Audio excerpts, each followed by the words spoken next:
Feria no kohiri ne filifili te prestafo o te fono tona pilo pe mat fono tu mau.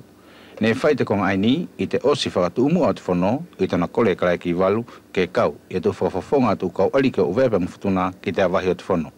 Ko te tawhi ai o te ngāwe o te fono ne whakatotonu e te urumatua ai ane na tō takitake o te ngāwe i te heki whakanofo o he pilofo o te fono whakatiri tuale. Ko he tahi konga mauhinga ne haamai i te awahi ai o te fono ko te mawete a te RPR.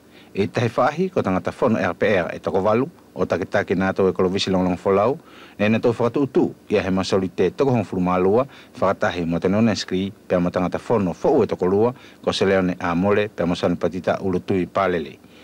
Mai tahi potu ko te whai toko tolu RPR, na pole muliloto, pe Samino Taputai, mo Mikaele Tau Havili. He kiloi pe na tau tonu whewhai, pe mari umai ki te masoli te pe kailoa.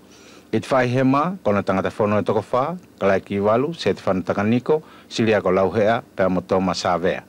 Ko nā tau aia e mahinu lelei, tēnā tau nofo i te whakawhiangai.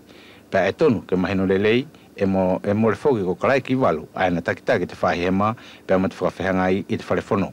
Pēr ki a make pirioko, whawhine whono whakai a takotahi, he ki mahino, pēr nofo i te whahi whea, i te masori te pēr o te whiangai.